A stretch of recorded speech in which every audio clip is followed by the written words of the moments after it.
Project QKHILLTOP. In 1954, the CIA developed an experiment called Project QKHILLTOP to study Chinese brainwashing techniques, which they then used to develop new methods of interrogation. Leading the research was Dr. Harold Wolff of Cornell University Medical School. After requesting that the CIA provide him with the information on imprisonment, deprivation, humiliation, torture, brainwashing, hypnosis, and more, Wolff's research team began to formulate a plan through which they would develop secret drugs and various brain-damaging procedures.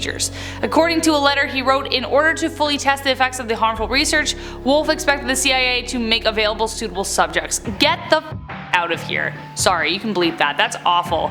I hate us sometimes. I really do. Like, I understand the idea of like being prepared for the enemy, and the enemy might be worse, whatever. But I hate us sometimes. That's like, why is that necessary? Like, it really boggles my mind. It boggles my mind that we haven't figured out a way to, I don't know, talk things through and negotiate stuff so we don't need any of this anymore.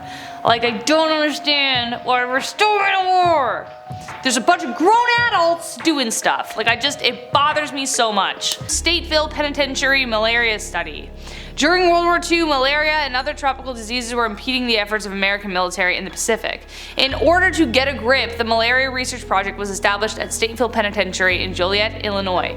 Doctors from the University of Chicago exposed 441 volunteer inmates to bites from malaria-infected mosquitoes. Come on. Though one inmate died of a heart attack, researchers insisted his death was unrelated to the study. Oh, really? Oh. Yeah, sure. Really? Yeah. Frig.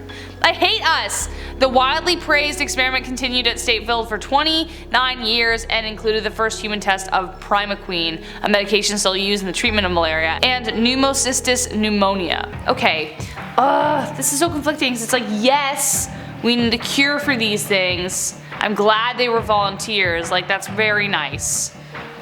I hope they were actually volunteers and they weren't like voluntold. You know when teachers did that to you? That's the worst. Come on.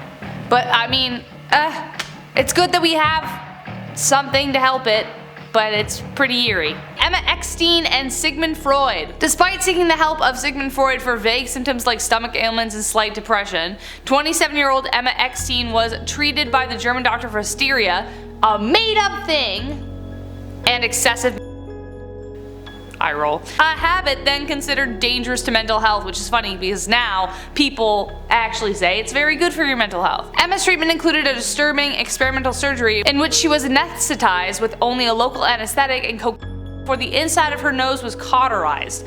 Not surprisingly, Emma's surgery was a disaster. Whether Emma was a legitimate medical patient or a source of more amorous interest for Freud, as a recent movie suggests, Freud continued to treat Emma for 3 years. The idea of hysteria was so stupid. So stupid.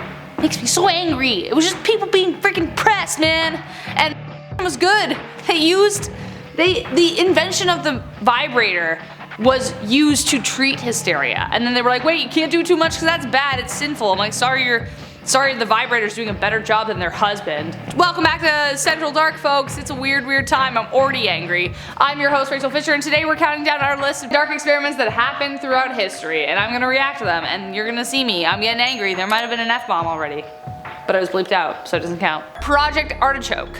What a name. In the 1950s, the CIA's Office of Scientific Intelligence ran a series of mind control projects in an attempt to answer the question, can we get control of an individual to the point where he will do our bidding against his will and even against fundamental laws of nature? I hate this. One of these programs, Project Artichoke, studied hypnosis, forced morphine addiction, drug withdrawal, and the use of chemicals to incite amnesia in unwitting human subjects. Though the project was eventually shut down in the mid-1960s, the project opened the door to extensive research on the use of mind control in field operations.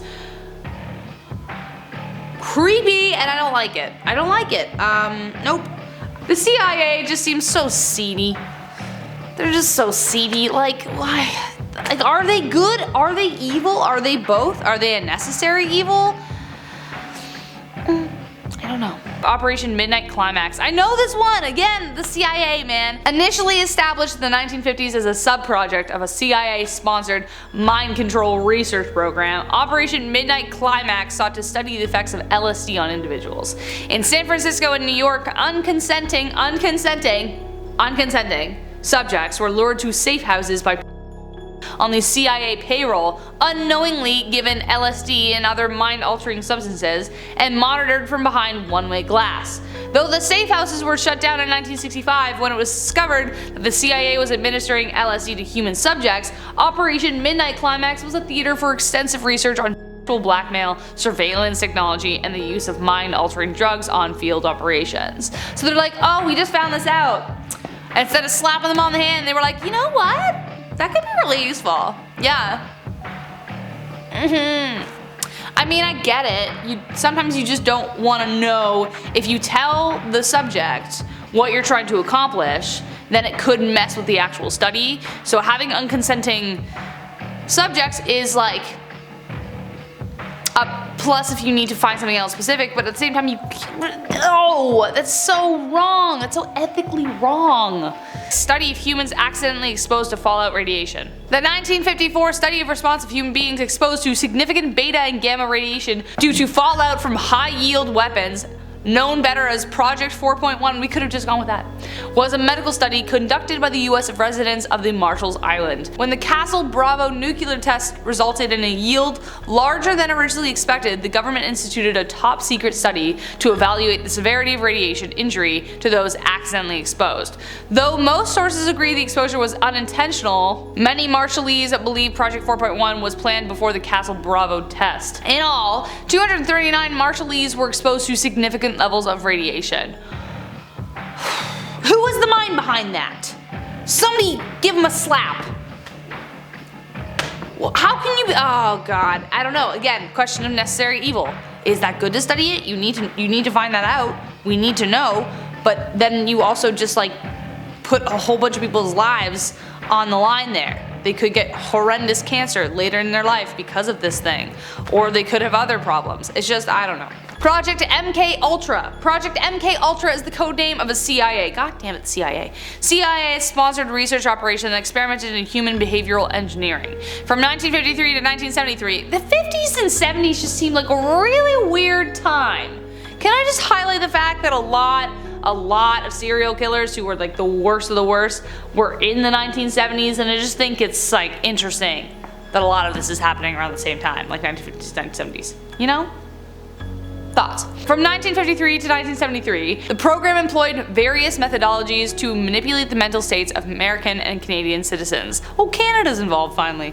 I don't want us to be involved, but it's nice to hear us, you know. We get ignored. You know, day after tomorrow what happened to us, all dead, or just having campfires. These unwitting human test subjects were plied with LSD and other mind-altering drugs, hypnosis, sensory deprivation, isolation, verbal and sexual abuse, and various forms of torture. Research occurred at universities, hospitals, prisons, and pharmaceutical companies. Of course, pharmaceutical companies. Though the project sought to develop chemical materials capable of employment in clandestine operations, Project MKUltra was ended by a Congress-commissioned investigation into CIA activities within the US. Was the CIA just given a blank check to just mess everything up?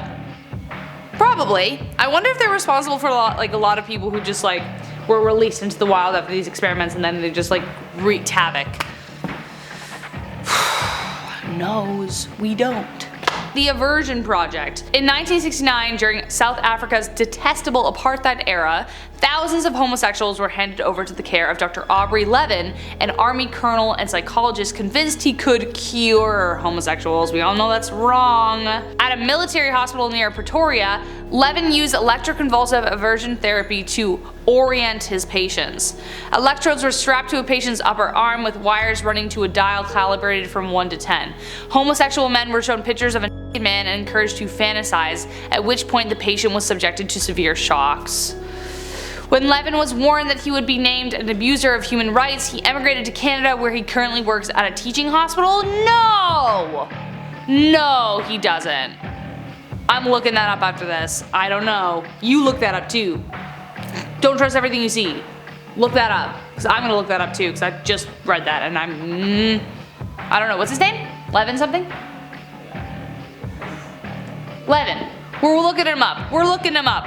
I'm angry about this. Stanford Prison Experiment, conducted at Stanford University from August 14th to 20th, 1971.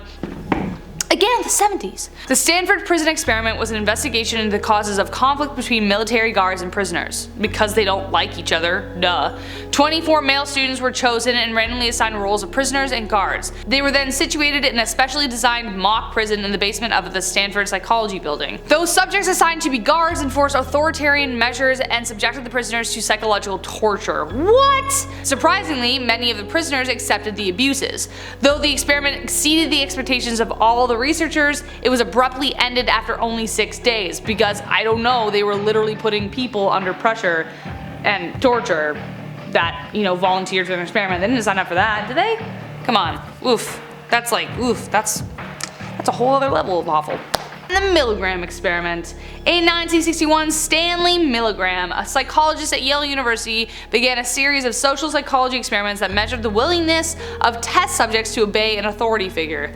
Conducted only 3 months after the start of the trial of German Nazi war criminal Adolf Eichmann, Milgram's experiment sought to answer the question, could it be that Eichmann and his millions of accomplices in the Holocaust were just following orders, even if they were. In the experiment, 2 participants, one secretly an actor and one an unwitting test subject, were separated into 2 rooms where they could hear but not see each other. The test subject would then read a series of questions to the actor, punishing each wrong answer with an electric shock.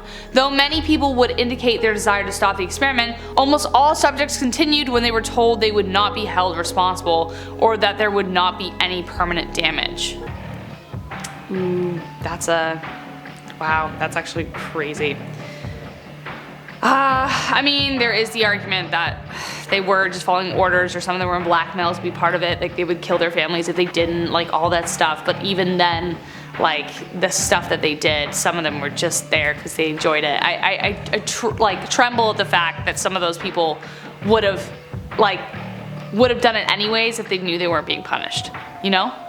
But like, that's not the problem here. It's the fact that you're doing it in the first place. Regardless of whether you're going to be punished or not, you're hurting a human being.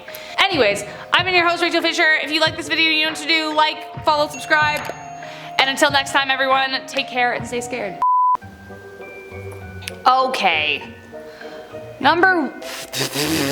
Project QKHILLTOP. Humiliation, torture. Can you scroll up? Sorry, yeah. Pneumocystis and what is it? What's the title of this freaking video? What's the freaking title? I don't know. Top 10 dark experiments. What do you think, Chris? Yeah, me too. Me too.